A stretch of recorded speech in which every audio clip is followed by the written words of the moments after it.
How we doing, everyone, and welcome to another episode of 5 Pops Funko Should Make. And for this one, I've gone a little more personal on the matter. So I've gone for a selection of YouTubers that I quite enjoy for one reason or another. And I'm going to show you why, or what kind of Pops I would design, possibly as customs if Funko never made them. And why I quite enjoyed these YouTubers. So without further ado, let's be doing this. So my first one is a YouTube channel titled Plush Time Wins. I quite enjoy this. Now, I'm a big fan of watching YouTube videos of arcades and things. You know, people playing arcade games, claw machines, coin pushers, things like that. Just something simple to relax with and watch. And Plush Time Wins is one of my favourites with Crystal and Angel. Messed that up. Slipped my own tongue there. So for me, if I was going to do a pop, custom or otherwise around them, I think I'd like Crystal and Angel. Outfits I haven't really figured anything out for just yet, but I'd like them around a claw machine because a lot of their videos have claw machines in. And I'd probably go with something like, I'd probably have a prize, a stuffed teddy bear, or I'd probably go through their videos, look for one of my favourite ones and see what one of my favourite prizes they've ever won was, and have that attached to a claw inside of the actual claw machine, hovering above the prize release. I think that could make for quite an enjoyable Funko Pop, at least for myself. I know a lot of people out there have YouTubers that they quite enjoy, so they'd probably be able to come up with some customs of their own. And feel free to drop comments down below with your customs for your favourite YouTubers. But yeah, just as a simple kind of homage to them and how much I enjoy their videos, that's probably the kind of Funko Pop I would go with if I had one made of them. So, let's check out the next one. So the next one for me, Dead Meat. Now, as you'll know, especially from watching my movie channel, if you've checked it out before, Dead Meat, one of my absolute favourite movie-related YouTubers. The whole purpose of his channel is all regarding horror films and horror-related aspects. So he's done vlogs in the past, you know, going to like Universal Horror Nights and things like that all around America, going to those kind of events and conventions and things. And he's done like vlogs hosting Halloween parties at his home and things like that. Very much enjoyable. But the main thing that I really enjoy watching on his channel is his kill counts. Every single Friday.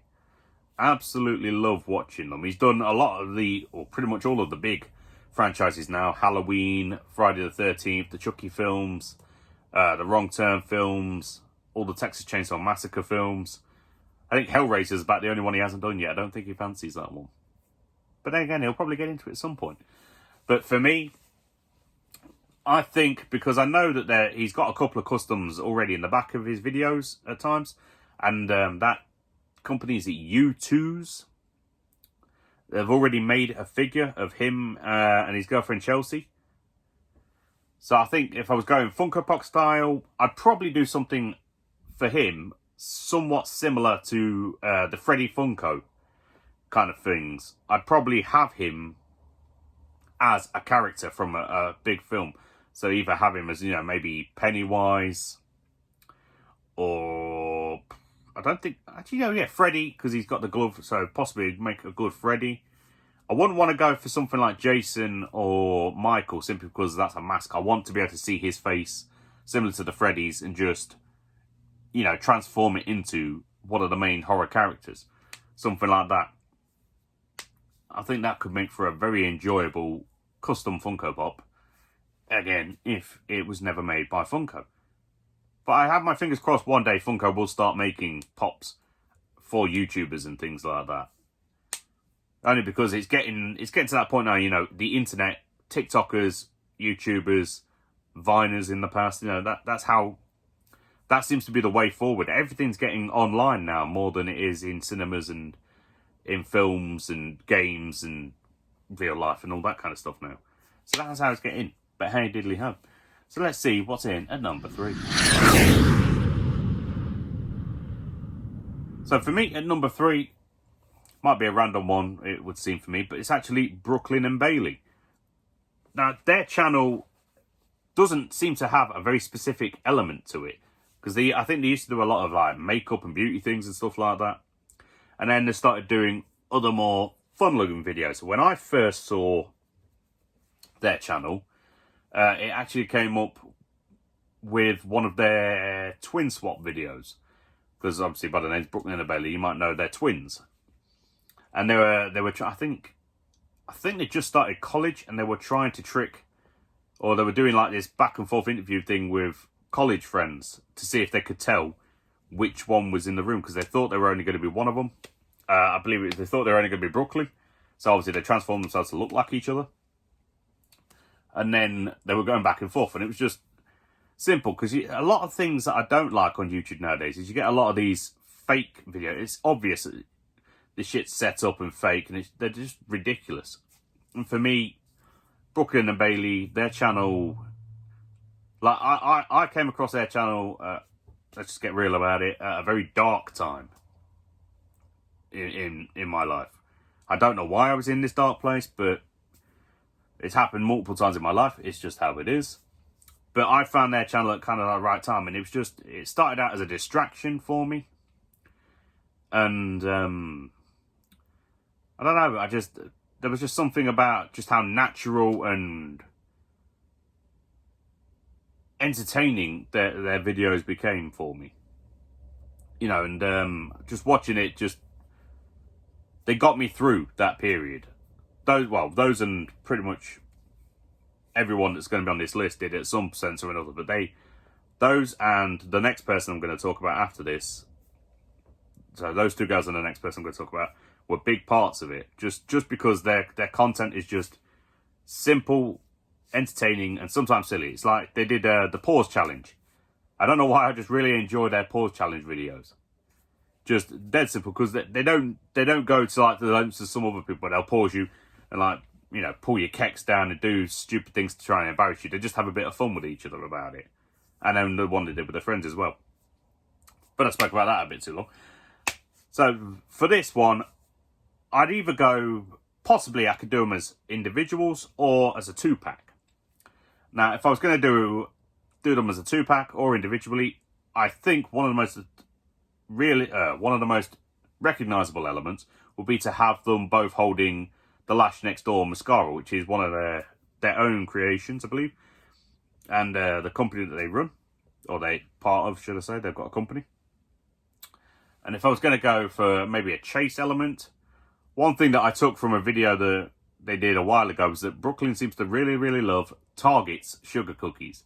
So maybe just for a fun little tweak on a personal level, I'd have Brooklyn holding a box of the sugar cookies from Target. What I would do for Bailey, I don't really know at this point in time. I don't know. Maybe have the little doll that the father Sean gave them for Christmas a couple of years back. Have a hold in that, maybe. I don't know. If you've ever seen Brooklyn and Bailey, drop me down below. What would you think would make for some good chase adaptations to these? I want to know. I really do. I want to know. Let me know down below. But hey diddly ho, on to the next one. So the next one is Camry Noelle. Now that's the channel name, but her real name's actually Camry McKnight. She is Brooklyn and Bailey's sister. And again, I've seen her, I first saw her in a couple of Brooklyn and Bailey's videos. And then I started checking out her channel, and I really enjoyed her content as well. Because she had a lot of, when I was checking them out, she had a lot of videos of photo shoots and things she was doing. Because she's got a very keen eye for photography. And because I follow her on Instagram, same way I do with the sisters. And I always check out their videos on Wednesdays and Thursdays. Because I still very much enjoy watching their content. That's the one thing that really attracted me to the videos to start with, was the keen eye for photography, the beautiful landscapes, and the fact that she just like her sisters, was just fun-loving, outgoing. She wasn't trying to, follow the crowd, as they say. She wasn't like a sheep trying to do the exact same fake made-up crap that a lot of other channels seem to be doing nowadays. And that's the one thing that I very much enjoyed about that channel. And I just really, really enjoy the family connection that she seems to have with her sisters and her parents, her adopted siblings, everyone. Very much enjoy this family as a whole. So for her Funko Pop, I'd probably say I'd want a backdrop, like maybe one of the pictures that she's taken used as a backdrop in the box. And for her one, I think it's just literally simply holding one of her favourite cameras would probably be just as a very simple Funko Pop, but it would be a very enjoyable one for me. Probably one of them Canon ones. She does a lot of Canon promotion, so I think a Canon camera of some kind would probably work the best. But hey diddly ho, that's what I'm going to go with for her. So let's get on to my fifth and final one. So for my fifth and final one, How Ridiculous. And for this, I'm saving one of the best for last. Creation-wise, I mean. Because we're going to go with a movie moment style for this. Now, if you've ever seen this channel, one of the big things that we have to include is the tower. Because they're always dropping stuff off of this massive gravity tower. And smashing stuff down below, popping stuff, making explosions. Fun explosions, of course. All kinds of things that they're always doing in this. And for this one, I'd probably say... I'd probably have Heron up at the top of the tower. With Gaunson and Stanford down below. And then just a few little, the cameras that they have around. And I'd probably, if I was to go through all of their previous videos and go for one of my favourite ones that would make for a great one, I'd probably say I'd want to make the bulletproof glass table with the giant dart be the main feature in this. So you've got Heron, Gaunson and Stanford. And the video that we're going to recreate for the pop is going to be when they dropped the giant dart through the bulletproof glass table. Because it got stuck partway through. It looked awesome. I'm pretty sure they said they were taking that table to use it as a decoration in their offices. Which they most likely did. And I think that would probably make for one of the best possibilities of a Funko Pop. For them, at least. But hey ho, that was my 5 for this particular video. It's been a while since I've done one of these, but I've had this idea since I started this series and just figured right now would be the right time to get it out there for fun. But hey diddly ho, so let me know down below, what YouTubers would you create and make Funkoli Pops out of? Which ones are your favourites? Did you like any of my ideas? What changes would you make to my ideas? Let me know down below. But until next time folks, because that's everything I did have for you. Stay safe, have a good day, and of course, live that pop fanatic life. I'll see you in a bit.